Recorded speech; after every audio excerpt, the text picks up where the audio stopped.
Hello people and welcome back to the Red Blood Brothers. TJ and Mo with you here, and today we're going to speak about the rise and the evolution of Darwin Nunez. But before we dive in, please make sure you like the video, subscribe to the channel and leave a comment below letting us know about your thoughts about Darwin Nunez this season compared to last season. So let's get stuck in straight away and speak about Darwizzy.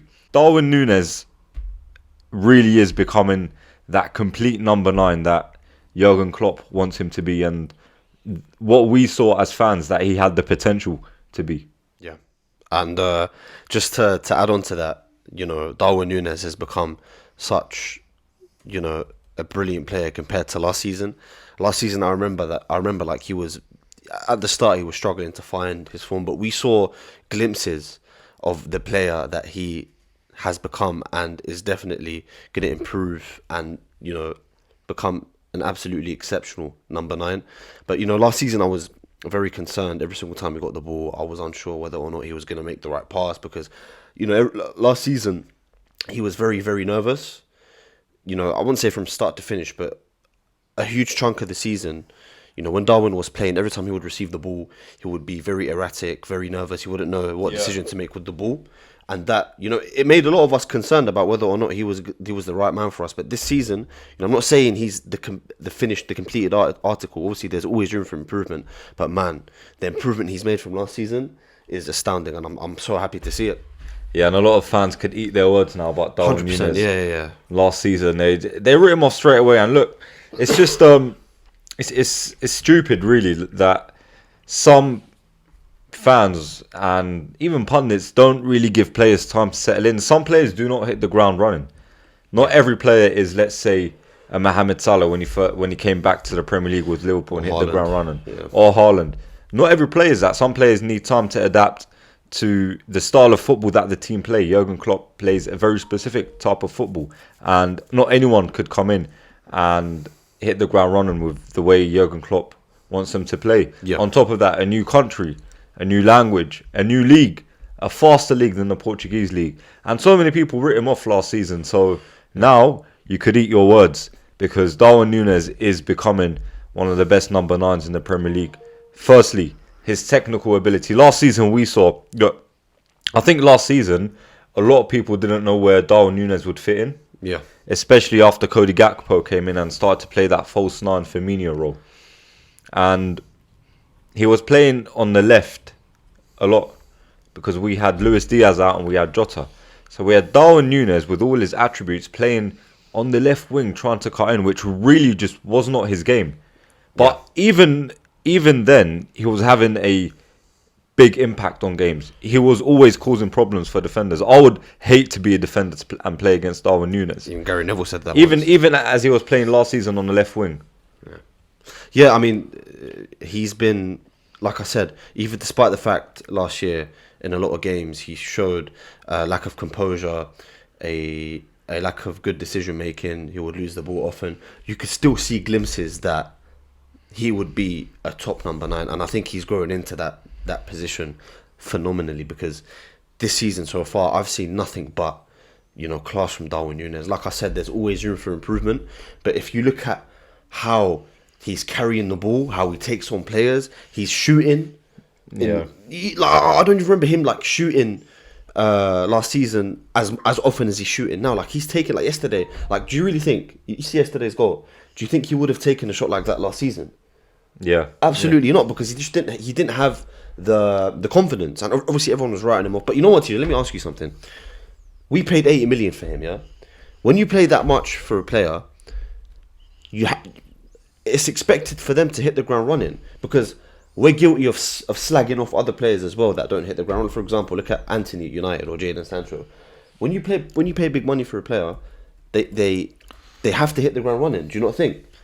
Look, I know what you mean. I could see where you're coming from. Yeah. But there's a catch to it here. Liverpool last season. Oh, you're rubbish. Whole team. Yeah. So firstly, you have a new player coming to a new league, a new style of play, a new culture of football, and on top of that, he's coming to a team which was dysfunctional. Yeah. And that's to say the least. Yeah. I agree. Besides that last part of the season where we done well, the team was very dysfunctional. You can't tell me one standout player last season. I mean, apart from Salah getting 20 Premier League goals. Yeah, okay. There was no, honestly, I agree. Salah, yeah. There was no one. So it was a dysfunctional team, and you're Everyone putting a was new bad. player in there where he doesn't have the right service, the right structure. Yeah. The Very young as well. Yeah, the patterns of play were not there. We looked so still. Yeah. So how was he meant to shoulder all of that responsibility, being a young new player from South America or from Portugal, because he played with Benfica into the league? So that's people really need to take into account. You can't just look at it in isolation. There's a context to it. Yeah. And Darwin Nunez came to an absolutely crap Liverpool team last year, which was a fact. So, but despite all of that, look, what were his stats last season?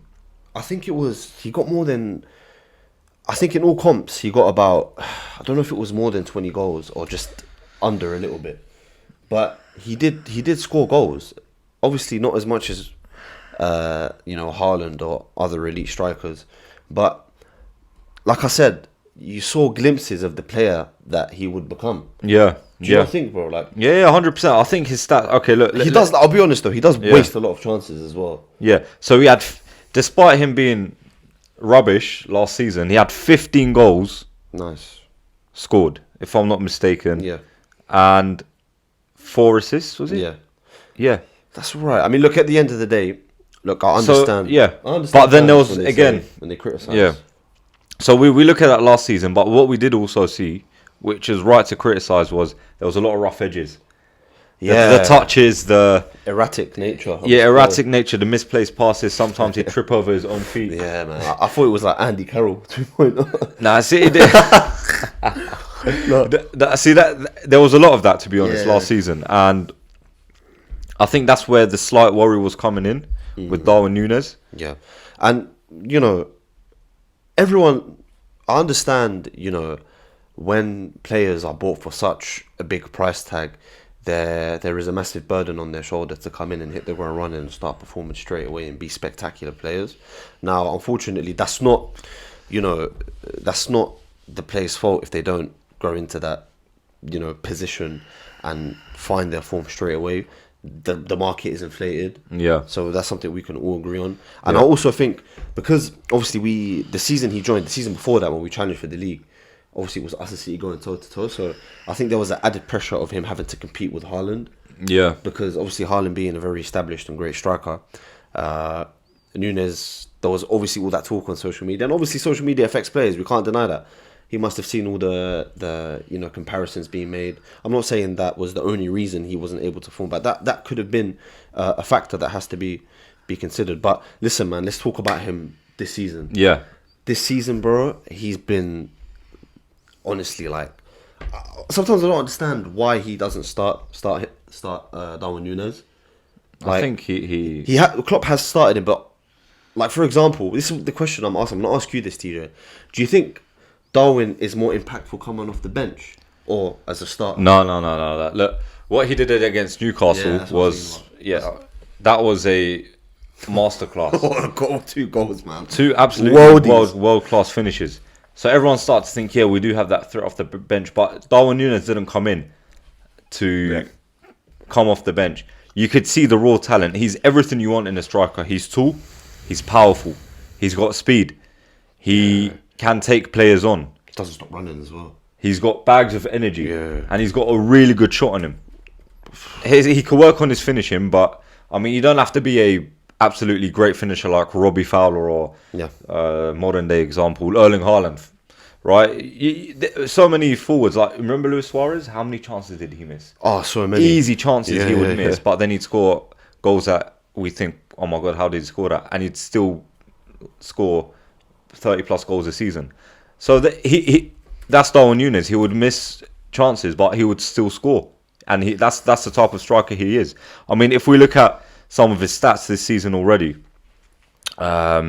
his XG per 90, I think I'll try and put this on the screen, is absolutely remarkable. And I think what this shows is that not only is he being a, let's say, traditional He's creating chances. Yeah, a traditional number 9 where Yeah. the team is built around him. Rather, he's really trying to drop in deep and connect the play. Do you know what he is? And he's really becoming good at that. Even his hold-up play, That's what I'm his saying. body positioning, his first touch, the passes he plays. Do you know who he's reminding me of? Yeah. Firmino, a combination of Firmino and Torres. Yeah. Because think about it. Yeah, that's a good shout, you know. Because Firmino, despite him not scoring as many goals as a traditional number 9 should be scoring, he was the one connecting the play that allowed Salah and Mane to experience all the success they did. Yeah. With Darwin, and with Torres, obviously, Torres was just a lethal striker, man. That guy would score from anywhere. Yeah. So I think Darwin has components of both of these players in his game. Yeah. Do you not think so? Yeah. Like, think about it. He's taking on players. He's taking shots. He's scoring goals. His passing's improved massively. Yeah. Yeah. So, like you said, he holds it up and then he could distribute it to Salah or Jota or Diaz whenever he gets the ball and he receives it. He's become such an impactful player, not just in the goal scoring aspect, his all round game. Yeah. Yeah. And do you know what I love about Darwin Nunez? The runs he makes. Yeah, he's quick. Not his speed, but the runs he exploits space. Yeah, he makes I in agree. behind defenses that allows Salah to play him in, or Dominic Szoboszlai or whoever. He creates so much space with his running and his. That's why he's and that's it's not just running as in he has bags of energy. No, it's actually smart and targeted runs he makes. His intelligence has improved. Yeah. And that was there last season. Like, he would always be a threat with just the runs he makes when he doesn't have the ball. And this is something I love about Darwin Nunez, and this is why he gets so many chances and he creates so many chances for other players. He does. His engine is second to none. But like you said, bro, it's not just about running. Anyone could be a headless chicken. It's making the correct runs, dragging players out, creating space for other players. And he's doing that. Yeah. Like, I can imagine, like Gary Neville said it. I forgot which striker he was. I think he was comparing him to Gabriel Jesus or another striker in the Premier League. Neville said it this season. Was like, I would absolutely hate to come up against Darwin Nunez. Yep. Because he's like a thunderbolt, man. He just does not stop. This guy is on the back. He's on the front foot all the time. And like you said, this season we're seeing a lot more intelligent play off the ball from Darwin Nunez. This is something that we need to give him credit for, because people just seem to think that footballers are obviously, look, being good on the ball is something every footballer needs to be successful, but being good off the ball, especially as a striker or a winger, to create space and make runs is equally as important. Yeah, Don't you think? Yeah, definitely, and we can see that through his stats already. So 7 goals already this season in all competitions. I think it's more, bro. No, I think it's 7. It's 7, and 5 assists. He's got 5 assists. Yeah. So hats off, bro. Yeah. 5 assists. Yeah. So Brilliant. he is becoming that all-round striker, and it's his position to lose. And I love that we have that squad depth where Cody Gakpo's itching. Yeah, that's true. To reclaim his spot. Yeah. And that healthy competition in the squad is really good to see. So yeah, I think Darwin Nunez this season, what do you think he'll finish on for stats? Let's just go for I goals. think he'll get in all comps or Premier League. Let's go all comps. He has 7 so far. I think he'll get. He has. I thought I put my neck on the line. Yeah. What, in all competitions? Yeah. I'm going to say 30. 30 goals, all competitions. Okay. 25. Wait, no. You can't take that back now. You can't take that back. 30 goals. You have to stick with that. How many has he got so far? He's got 7 goals in all competitions. In 10. That's Premier League games. So all games altogether, there's been about 13, 14 games played all season. Yeah. Yeah, I'm sticking to 30. 30 goals. I'm going to do it. I'm sticking to 30. Bro, he can definitely do it because he's improved so much. And I'm going 25 goals. yeah, I don't know. Like, we'll come back to this. listen, if Haaland could score like 50, why can't Darwin score 30? Yeah. Obviously, I'm not comparing. Obviously, look, I'm not going to be ridiculous and start comparing him to Haaland and say he's amazing, but he's on the right track. Like honestly, man. Like if he's But why can't we not compare him to Erling Haaland? no, you know what? I was speaking to my friends the other day about this. I genuinely think that as a footballer. So when I say footballer, I mean dribbling, passing. I'm not going to say hold up play because Haaland's very good at that. But in terms of dribbling, passing, and creativity, I think Darwin's already better than him. Bruv, Haaland is absolutely exceptional, don't get me wrong. But without KDB and Foden and Gundogan last season and all the players he had around him, do you think he'll be getting 50 goals? Haaland doesn't do it. Haaland does nothing in the match, just scores 3 goals. But ask yourself why that is. Darwin's always busy. Exactly. Like, if no one's creating chances for him, he does it for himself.